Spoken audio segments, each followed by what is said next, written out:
Imagine you wake up tomorrow and somehow every problem in your life is gone. You've got more money than you could spend. Your body looks exactly the way you want it to look. Your future is secure. The person you want suddenly wants you back, which is convenient because apparently free will has been suspended for the morning. Your work is successful. People admire you. Everyone who doubted you has been proven wrong. No bills, no rejection, no uncertainty, nothing left to chase. You've won. Life is complete. Roll the credits. Now for the first few days, this would be fantastic. Obviously, you'd wake up smiling. You'd walk around your new house touching things you already own. You'd check your bank account several times a day, not because you need to, but because seeing all those zeros lined up nicely would do something pleasant to your nervous system. You'd buy expensive food, travel somewhere beautiful, possibly start wearing white trousers for no good reason. And for a while, you'd think, this is it, I've made it. Then a few weeks would pass. The new house would become the house. The dream car would become the car. The perfect body would just be your body. And the person you once considered flawless would become a normal human being who somehow cannot put a wet towel in the correct place.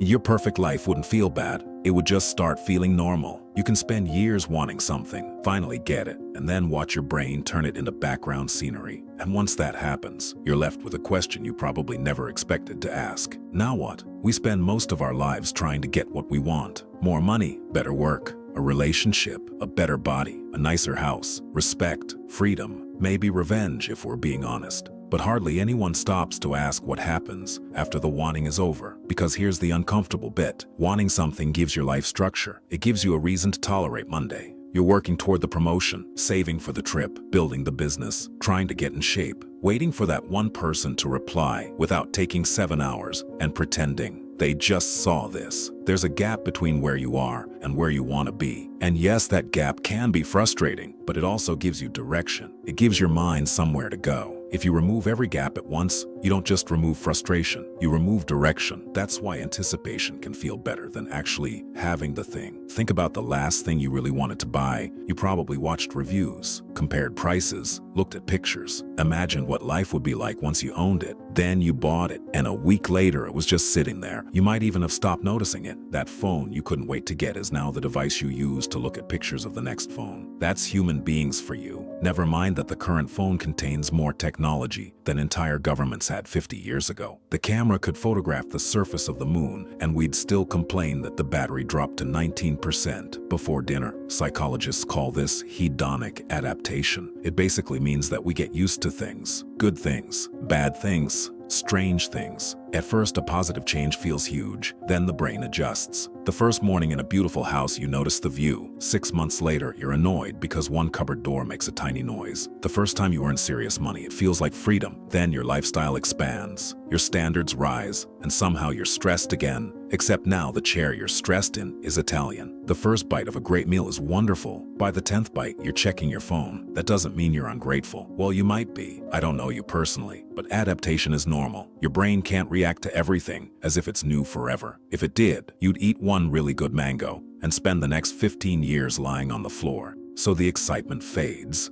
The extraordinary becomes ordinary. Then your mind begins looking for the next thing. You wanted the apartment. Then you got it and wanted a house. You got the house and wanted one in a better neighborhood. Then someone younger than you bought a bigger one. So now the universe has personally insulted you. There's always another level, another upgrade, another person online enjoying suspiciously good lighting, and the goalpost keeps moving. The funny thing is, we know this happens. We've watched it happen repeatedly. Yet every new desire arrives wearing a little badge that says, no, but this one really will fix everything. And we believe it, again, because apparently the previous 47 examples were not enough evidence. Arthur Schopenhauer believed life swings between the pain of wanting something and the boredom of finally having it. He wasn't exactly a ray of sunshine. You probably wouldn't invite him to a child's birthday party. But he had a point. When you don't have what you want, you suffer because it's missing. When you finally get it, the excitement fades, and you need something else to want. So you keep moving. You tell yourself, I'll relax when I make enough money. I'll be confident when I look better. I'll be happy when I meet the right person.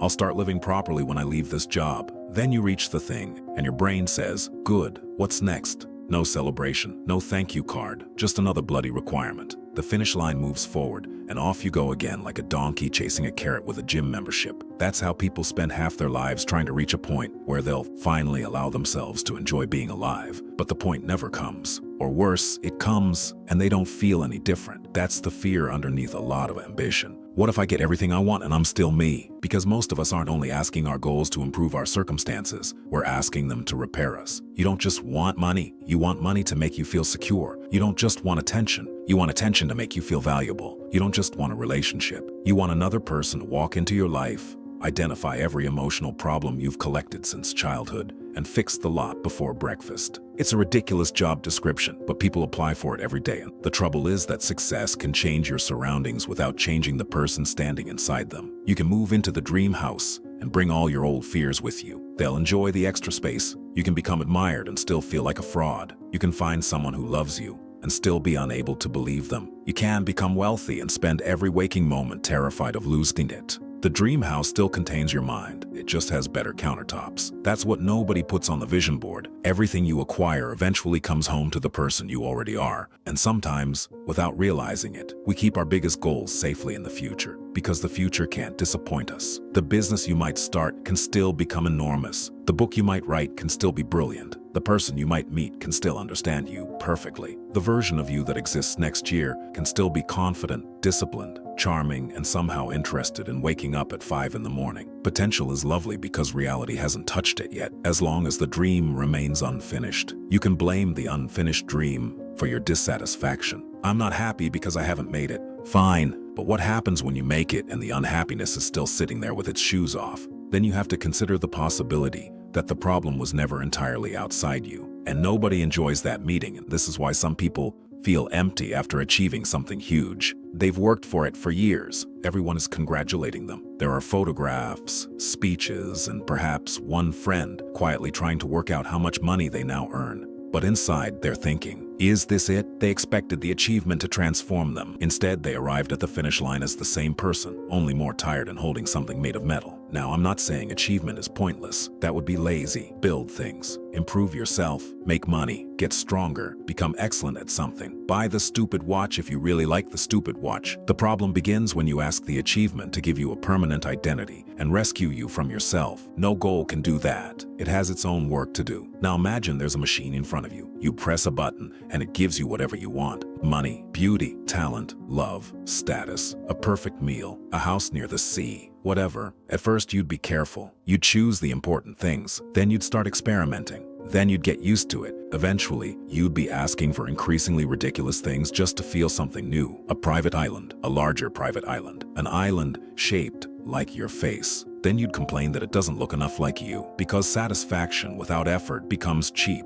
very quickly. Think about using cheat codes in a video game. At first it's great. Unlimited money, every weapon, nothing can kill you. You run around causing trouble like a small child who has found the settings menu. Then, after a while, the game becomes boring. Why? Because the obstacles were the game. The possibility of losing gave your choices weight. Without resistance, winning means nothing. It's just something happening on a screen. You thought you wanted the reward, but part of what you wanted was the experience of becoming capable of earning it. And before anyone gets carried away, this does not mean suffering is wonderful. It isn't. Poverty is not a spiritual adventure. Illness is not the universe sending you a growth opportunity. There's nothing meaningful about being unable to afford food, medicine, or somewhere safe to live. Some problems need to be solved. Some desires should be satisfied. People need security, dignity, shelter, and freedom from pointless misery. But once those basic needs are met, the nature of desire changes. You stop asking for relief. You start asking for completion. And completion is where the bullshit begins. You can relieve hunger. You can pay off debt. You can leave a dangerous situation. Those things matter, but there is no purchase, achievement, or relationship that permanently finishes a human being. You're not a kitchen renovation. There's no final inspection. You keep changing. Your needs change. Your values change. Your understanding changes. The idea that one day everything will be complete and you'll spend the rest of your life feeling permanently satisfied is a fantasy. And honestly, it sounds boring. Dostoevsky had this idea that even if people were given a perfectly rational world where every need was met, somebody would eventually smash part of it just to prove they were free. That sounds about right. Give people paradise, and within a week there'll be an online petition about the clouds. We say we want comfort, but we also want agency. We want our choices to matter. We want to feel capable. We want something to depend on us. And when life becomes too comfortable, people sometimes create problems just to feel involved again. They start arguments inside good relationships. They create competition where none existed. They gamble with things they claim to value. They finally get peace, then begin poking it with a stick because peace feels unfamiliar.